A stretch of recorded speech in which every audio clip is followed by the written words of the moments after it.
एक बार फिर से स्वागत है आपका आपके अपने YouTube channel unique academic institute में। मैं राहुल चौधरी। दोस्तों, पिछले वीडियोस में हमने पढ़ा है हिंदी व्याकरण में संज्ञा के बारे में, क्रिया के बारे में पढ़ा है, वाच्य के बारे में पढ़ा है और लिंग के बारे में, अलंकार के बारे में हमने पढ़ा है। आज हमारा टॉपिक है सर्वनाम, सर्वनाम।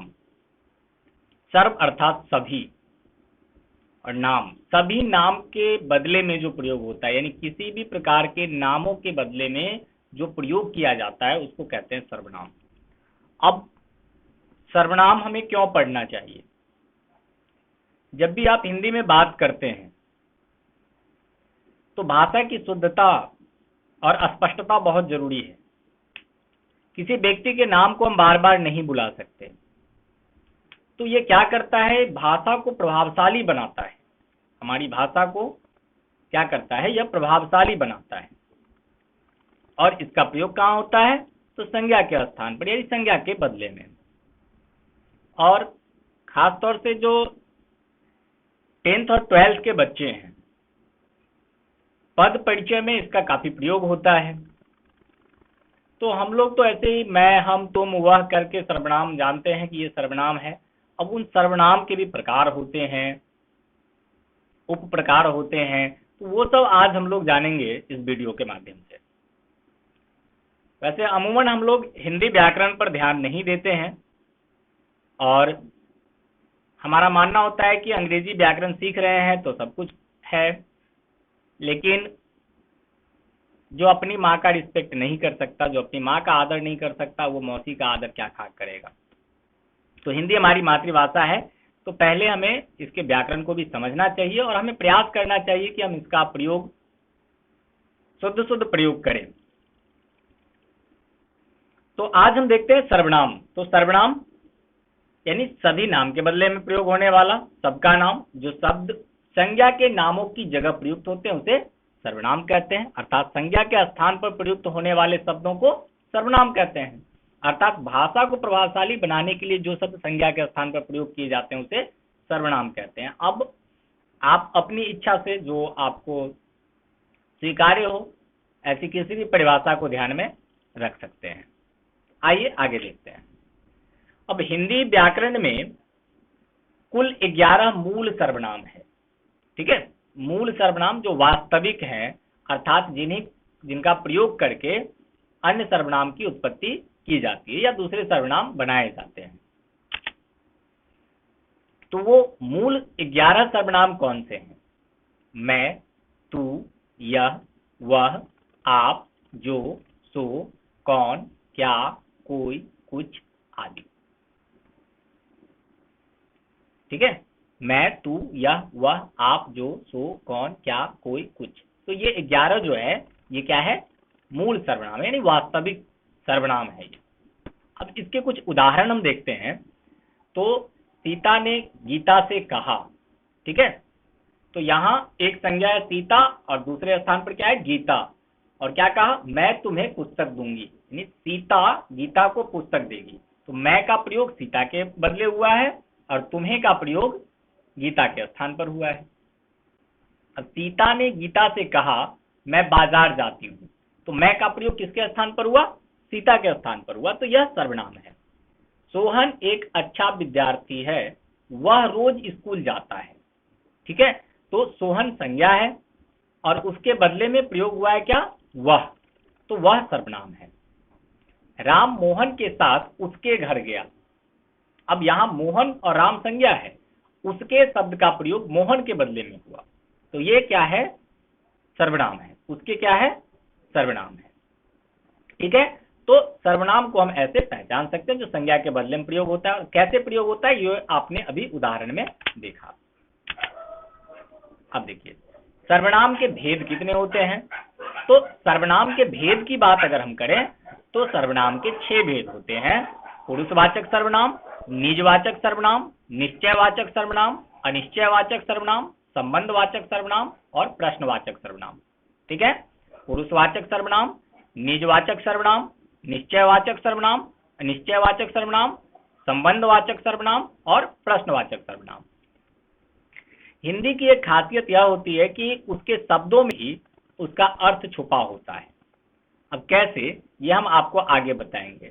बस आप इन 6 भेद पर ध्यान दे दीजिए कि इसका नाम क्या क्या है। पुरुषवाचक, निजवाचक, निश्चयवाचक, अनिश्चयवाचक, संबंधवाचक, प्रश्नवाचक। ठीक है। अब देखते हैं पहले पुरुषवाचक सर्वनाम। तो देखिए स्पष्ट है, जिन शब्दों से व्यक्ति का बोध होता है उन्हें पुरुषवाचक सर्वनाम कहते हैं।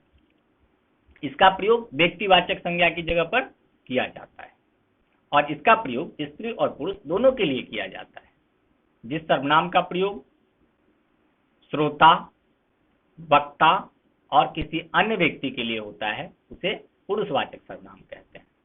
यानी कि यह आपने अंग्रेजी व्याकरण में पर्सन पढ़ा होगा, तो ये पर्सन का बोध कराता है। जैसे मैं, तू, वह, हम, वे, आप, उसे, उन्हें, ये, यह आदि। ये क्या है? पुरुषवाचक सर्वनाम है। क्यों पुरुषवाचक सर्वनाम है?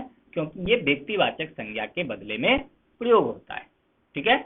तो चूंकि यह व्यक्तिवाचक संज्ञा के बदले में प्रयोग होता है तो यह क्या है? पुरुषवाचक सर्वनाम है। ठीक है। अब आते हैं आगे। तो पुरुषवाचक सर्वनाम के 3 भेद होते हैं। ठीक है। पुरुषवाचक सर्वनाम के कितने भेद हैं? 3 भेद हैं। अभी हमने आपको बताया था कि अंग्रेजी व्याकरण में आपने पर्सन के बारे में पढ़ा है। तो उत्तम पुरुषवाचक सर्वनाम, मध्यम पुरुषवाचक सर्वनाम और अन्य पुरुषवाचक सर्वनाम। ठीक है। तो ये क्या है? पुरुषवाचक सर्वनाम के भेद हैं। उत्तम पुरुषवाचक सर्वनाम यानी वक्ता, मध्यम पुरुषवाचक सर्वनाम यानी श्रोता और अन्य पुरुषवाचक सर्वनाम यानी जिसके बारे में बात की जाए। अब देखिए उत्तम पुरुषवाचक सर्वनाम क्या है? जिन शब्दों का प्रयोग कहने वाला खुद को प्रकट करने के लिए करता है उसे उत्तम पुरुषवाचक सर्वनाम कहते हैं। अभी हमने कहा था कि उत्तम पुरुषवाचक सर्वनाम क्या है? वक्ता है, अर्थात बोलने वाला जो है वह अपने लिए जब किसी सर्वनाम का प्रयोग करता है तो वह उत्तम पुरुषवाचक सर्वनाम कहलाता है। जैसे मैं, हम, हमारा, मुझे, हमको, मुझको, मेरा, हमें आदि क्या है? उत्तम पुरुषवाचक सर्वनाम है। और अंग्रेजी ग्रामर में अगर देखेंगे तो आई, वी, ये फर्स्ट पर्सन यानी उत्तम पुरुषवाचक सर्वनाम कहलाते हैं। मध्यम पुरुषवाचक सर्वनाम के बारे में मैंने आपको बताया कि क्या होता है? श्रोता होता है यानी सुनने वाला। तो जिन शब्दों को सुनने वाले के लिए प्रयोग किया जाता है उसे मध्यम पुरुषवाचक सर्वनाम कहते हैं। अर्थात जिन शब्दों का प्रयोग बोलने वाला यानी वक्ता सुनने वाले यानी श्रोता के लिए प्रयोग करता है उसे मध्यम पुरुषवाचक सर्वनाम कहते हैं। जैसे तुम, आप, तू, तुझे, तुम्हारा, आप, आपको, तेरा, आपका, आप लोग का, तुझसे, तुमने आदि। ये क्या है? एक शब्द में अगर आप इसको याद रख सकते हैं तो उत्तम पुरुषवाचक सर्वनाम क्या है? वक्ता है यानी बोलने वाला है और मध्यम पुरुषवाचक सर्वनाम क्या है? श्रोता है यानी सुनने वाला है।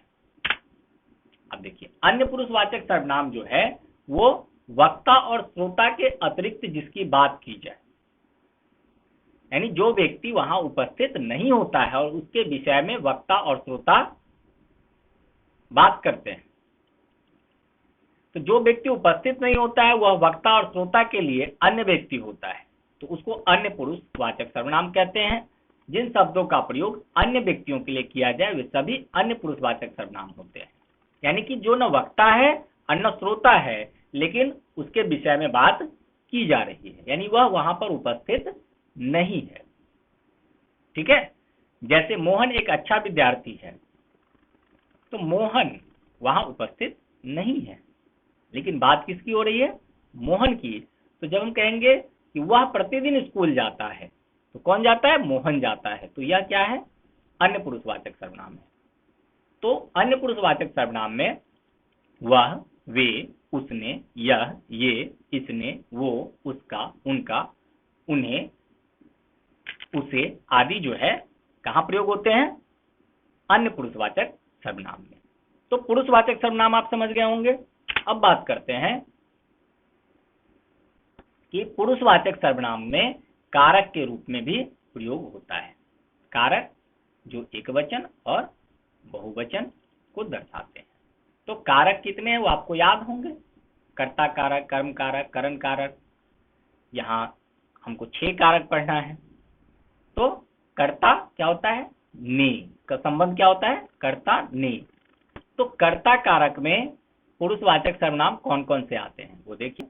मैं, मैंने, तू, तूने, वह, उसने, हम, हमने, तुम, तुमने, वे, उन्होंने आदि जो है वो पुरुषवाचक सर्वनाम में कारक के रूप में प्रयोग किए जाते हैं, कर्ता कारक के रूप में, यानी ये सब्जेक्ट के रूप में होते हैं। ठीक है। तो और वैसे कर्म कारक के रूप में यानी ऑब्जेक्ट, जैसे इसको आप कैसे समझ सकते हैं, तो इंग्लिश ग्रामर में आप केस पढ़ते हैं, सब्जेक्टिव केस, ऑब्जेक्टिव केस और नॉमिनेटिव केस, नॉमिनेटिव एडजेक्टिव और नॉमिनेटिव प्रोनाउन आप वहां पढ़ते हैं। तो यहाँ कर्ता यानी सब्जेक्ट को डिनोट करता है, सब्जेक्ट के बारे में बताता है। कर्म ऑब्जेक्ट को बताता है, मुझे, मुझको, तुझे, तुझको, उसे, उसको, हमें, हमको, तुम्हें, तुमको, उन्हें, उनको आदि क्या है, ऑब्जेक्टिव केस में है, यानी कर्म कारक में है।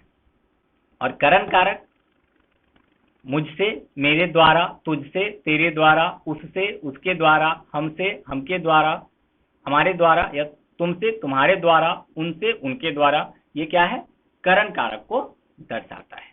ठीक है। और उसके बाद संप्रदान, तो कर्ता ने कर्म को करण से संप्रदान को के लिए, ये आप अगर पहचान याद रखेंगे तो आपको यहाँ बहुत ज्यादा दिमाग लगाने की आवश्यकता नहीं होगी। तो मेरे लिए, मुझे, मुझको, तेरे लिए, तुझे, तुझको, उसके लिए, उसे, उसको, हमारे लिए, हमें, हमको, तुम्हारे लिए, तुम्हें, तुमको, उनके लिए, उन्हें, उनको आदि क्या आता है, संप्रदान कारक में आते हैं। ठीक है। फिर अपादान, तो अपादान कारक अब क्या है, अपादान कारक अलगाव को दर्शाता है। अगर वहां देखें तो से, अपादान कारक से का बोध कराता है, तो मुझसे, तुझसे, उससे, हमसे, तुमसे, उनसे आदि। लेकिन ये याद रखना होगा कि इसका प्रयोग किसके लिए होता है, अलगाव के अर्थ में। ठीक है। और संबंध मतलब रिलेशन को दर्शाता है, तो मेरा, मेरी, मेरे, तेरा, तेरी, तेरे, उसका, उसकी, उसके, हमारा, हमारी, हमारे, तुम्हारा, तुम्हारी, तुम्हारे, उनका, उनकी, उनके आदि। तो ये संबंध दर्शाता है। यह मेरी कलम है, तो ये मेरी क्या है, कलम के और मेरे संबंध को जोड़ने का काम करता है। ठीक है। और अधिकरण में पर, तो देख लीजिए, मुझ में, मुझ पर, तुझ में, तुझ पर, उसमें, उस पर, हम में, हम पर, तुझ में, तुम पर, उसमें, उन पर आदि। तो आपको अगर कारक के चिन्ह याद है, कारक के जो पहचान है वो याद है, जैसे कर्ता ने कर्म को करण से, संप्रदान को के लिए, अपादान से, संबंध मेरा, मेरी, तेरा, तेरी और अधिकरण में पर, तो आप इसको ऐसे पहचान सकते हैं। ये बहुत मुश्किल आपके लिए नहीं होने वाला है। ठीक है। अब इसके बाद हम बात करते हैं दूसरे सर्वनाम पर। अभी हम लोग पुरुषवाचक सर्वनाम को समझ रहे थे। ठीक है। अब हम लोग निज, निजवाचक सर्वनाम। निज का मतलब क्या होता है, अपना। ठीक है। निज, हमने पहले भी कहा था कि हिंदी की यह खासियत होती है कि उसके शब्दों में उसका अर्थ छुपा होता है। तो निजवाचक, निज मतलब अपना। तो क्या कहता है, निज शब्द का अर्थ होता है अपना और वाचक का अर्थ होता है बोध कराना। ठीक है। तो अपनेपन का बोध कराने वाले शब्दों को निजवाचक सर्वनाम कहते हैं, अर्थात जिन सर्वनामों का प्रयोग कर्ता के साथ अपनेपन का बोध कराने के लिए किया जाता है उसे निजवाचक सर्वनाम कहते हैं। जहां पर वक्ता यानी बोलने वाला अपने या अपने आप शब्द का प्रयोग करता है वहां पर निजवाचक सर्वनाम होता है। ठीक है। हमें, तुम, अपने आप, अपने आप, अपने आप, निजी, खुद, स्वयं आदि जो है वो निजवाचक सर्वनाम के उदाहरण है। यह मेरा अपना घर है। ठीक है। तो ये निजवाचक सर्वनाम का उदाहरण हो जाता है। अब हम देखते हैं निजवाचक सर्वनाम में प्रयोग। ठीक है। मैं, आप वहीं से आया हूं, आपको दूसरे व्यक्तियों के निराकरण के लिए किया जाता है। उन्होंने मुझे रहने के लिए कहा था और आप चलते बने। मतलब क्या है कि मुझे रुकने के लिए कहा, लेकिन आप जो है चलते बने तो मजबूरन मुझे भी जाना पड़ा। आपको सर्वसाधारण के अर्थ के लिए प्रयोग किया जाता है। अब यहां जो आप देख रहे हैं, मैं आप वहीं से आया हूं, आप क्या है, आपका प्रयोग क्या हुआ है, दूसरे व्यक्ति के निराकरण के लिए यहाँ पे है। तो मैं आप वहीं से आया हूं, मतलब हम दोनों वहीं से आए हैं। तो मैं और आपके बीच का जो संबंध है वो किसका, निजवाचक सर्वनाम का उदाहरण है। उन्होंने मुझे रहने के लिए कहा और आप चलते बने, तो मुझे और आपके बीच का जो संबंध है ये क्या करता है, निजवाचक का है। अपने से बड़ों का आदर करना उचित होता है, आपका प्रयोग अवधारणा में कभी कभी ही जोड़कर किया जाता है। ठीक है, तो आप क्या है, अपने से बड़ों का आदर करना उचित होता है। अब क्या है, मैं यह कार्य आप ही कर लूंगा, मतलब अपने आप कर लूंगा। अपने आप ही का मतलब क्या, अपने आप, मैं स्वयं कर लूंगा, मैं यह कार्य स्वयं ही कर लूंगा या स्वयं कर लूंगा। तो ये किसके उदाहरण है, निजवाचक सर्वनाम के। ठीक है, अब निश्चयवाचक सर्वनाम। निश्चय शब्द से आप परिचित होंगे। निश्चय का मतलब क्या होता है कि जिन शब्दों से किसी व्यक्ति, वस्तु अथवा घटना की ओर निश्चयात्मक रूप से संकेत करे, मतलब निश्चित, उसके निश्चित होने का, निश्चय होने का संकेत करे, उसे निश्चयवाचक सर्वनाम कहते हैं। और इसको संकेतवाचक सर्वनाम भी कहते हैं। ठीक है, इसमें यह, वह, ये, वो आदि का निश्चय रूप से बोध कराते हैं। अब देखिए, जैसे वह मेरा गांव है, वह मेरा गांव है, यह मेरी पुस्तक है, ये सेब है, ये पुस्तक रानी की है।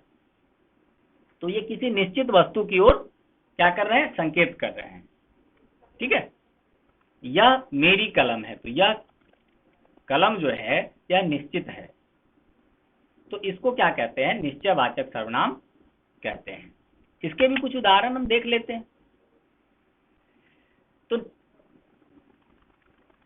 यह मेरी कलम है, तो यह की ओर, अब यहाँ पे इसको हम आसानी से इस प्रकार से भी समझ सकते हैं। इंग्लिश ग्रामर में हम लोग इस्तेमाल करते हैं दिस और दैट का। दिस इज ए पेन, यह एक कलम है। ठीक है, तो उसको हम कहाँ यूज करते हैं, निकटवर्ती, यानी निकट के लिए उसका इस्तेमाल करते हैं। वह तुम्हारा घर है, तो दूर के लिए वह का इस्तेमाल करते हैं, दैट। तो यही दिस और दैट का जो अंतर है, ये निकटवर्ती और दूरवर्ती निश्चयवाचक सर्वनाम को दर्शाते हैं। जो सर्वनाम निकट या पास वाली वस्तु का बोध कराता है उसको निकटवर्ती कहते हैं, और जो दूर के लिए बोध कराता है वह दूरवर्ती हो जाता है। यानी क्या है कि जो दिस है वह निकटवर्ती का बोध कराता है, जो दैट है वह दूरवर्ती का बोध कराता है। तो निश्चयवाचक सर्वनाम जो है वो दो भागों में बटा हुआ है, निकटवर्ती और दूरवर्ती। ठीक है, अब आगे देखते हैं अनिश्चयवाचक सर्वनाम। अब जिसमें निश्चय नहीं है। अब निश्चय है जो निश्चित है उसके लिए है, और निश्चय जो निश्चित नहीं है। जैसे कोई लड़का वहां खड़ा है, कुछ फल ले आओ, किसी, कौन रो रहा है, किसने तुमको देखा है, किन्हीं को, किन्हीं ने, जौन तौन, जहां वहां। यानी जब स्पष्ट नहीं हो कि यह सर्वनाम किसी को सूचित कर रहा है और वह कौन है, वह अनिश्चित हो, तो उसको हम अनिश्चयवाचक सर्वनाम कहते हैं। ठीक है, और उसके बाद हमारे पास है संबंधवाचक सर्वनाम। ये क्या करता है, यह संबंध जोड़ने का काम करता है, जोड़ने का, या पता चलाता है, हमको बताता है, एहसास कराता है कि यह संबंध दोनों में क्या है। जैसे देखिए क्या लिखते हैं कि जिन शब्दों से परस्पर संबंध का पता चले उसे संबंधवाचक सर्वनाम कहते हैं, या जिन शब्दों से दो पदों के बीच के संबंध का पता चले उसे संबंधवाचक सर्वनाम कहते हैं। अर्थात जिन शब्दों से किसी व्यक्ति, वस्तु का एहसास तो होता है लेकिन उसका निश्चित रूप से पता नहीं चलता, उसे अनिश्चयवाचक सर्वनाम कहते हैं। अच्छा, ये नीचे आ गया है ऊपर से। ठीक है, तो यहाँ क्या है, संबंध में जैसा बाप वैसा बेटा, जैसी करनी वैसी भरनी, जैसे को तैसा, जो जैसा करेगा वैसा भरेगा, ठीक है। जिसकी लाठी उसकी भैंस। तो ये शब्द जो है क्या करते हैं, एक दूसरे का संबंध, जैसी करनी वैसी भरनी, तो जैसी और वैसी का एक संबंध है, तो ये क्या कहलाते हैं, संबंधवाचक सर्वनाम कहे जाते हैं, ठीक है। क्योंकि ये आपस में एक दूसरे से जुड़े हुए प्रतीत हो रहे हैं, ऐसा लगता है कि दोनों एक दूसरे के साथ जुड़े हुए हैं, ठीक है। तो ये क्या हो गया, संबंधवाचक सर्वनाम ये हो जाते हैं। अब हमारे पास है प्रश्नवाचक सर्वनाम, ठीक है। प्रश्न यानी जो पूछता है, जिस सर्वनाम शब्द को प्रश्न पूछने के लिए प्रयोग किया जाता है उसे प्रश्नवाचक सर्वनाम कहते हैं, यानी जो प्रश्न का बोध कराए। तुमने क्या खाया है। महात्मा गांधी को कौन नहीं जानता है। तो क्या, कौन, किसने, कैसे, किसका, किसको, किस लिए, कहाँ आदि ये सारे शब्द प्रश्नवाचक सर्वनाम को इंगित करते हैं, यानी प्रश्नवाचक सर्वनाम के बारे में बात करते हैं। तो ये हमारे पास सर्वनाम के 6 भेद हैं, ठीक है। अब एक संयुक्त सर्वनाम के बारे में भी हम जान लेते हैं। तो संयुक्त सर्वनाम ये अलग श्रेणी के सर्वनाम होते हैं, मतलब सर्वनाम से इनकी भिन्नता इसलिए है क्योंकि उसमें एक शब्द नहीं बल्कि एक से ज्यादा शब्द होते हैं। कुछ शब्द ऐसे होते हैं जो संयुक्त सर्वनाम के होते हैं। संयुक्त सर्वनाम के शब्दों को संज्ञा के शब्दों के साथ स्वतंत्र रूप से प्रयोग किया जाता है, जैसे जो कोई न कोई तो आएगा, कोई कोई, कौन कौन, कुछ कुछ, सब कोई, सब कुछ, हर कोई, हर कुछ, और कोई, कुछ और दिखाओ, तो क्या है, कुछ और, एक साथ जुड़े हुए हैं, तो ये संयुक्त सर्वनाम है। मतलब कुछ भी वस्तु की ओर इशारा कर रहा है और भी वस्तु की ओर इशारा कर रहा है। जो कोई भी हो मुझसे मतलब नहीं, जो कोई, तो ये दोनों शब्द संयुक्त रूप से सर्वनाम को किसी के बदले में किसी संज्ञा की ओर इशारा कर रहे हैं। कोई न कोई यह काम कर देगा, कोई संज्ञा करता हो करेगा, लेकिन कोई न कोई, कौन कौन लोग वहां थे, उन लोगों में कुछ कुछ बातें हुई, कुछ कुछ, तो ऐसे शब्द संयुक्त सर्वनाम के रूप में प्रयोग किए जाते हैं, ठीक है। तो ये था हमारा सर्वनाम का टॉपिक, जो कि काफी आराम से हमने प्रयास किया कि आप तक रखें और आपके समझ में आया हो, हम ऐसा विश्वास करते हैं और उम्मीद करते हैं कि आपके लिए लाभप्रद सिद्ध होगा। हम मिलेंगे नेक्स्ट वीडियो में एक नए टॉपिक के साथ।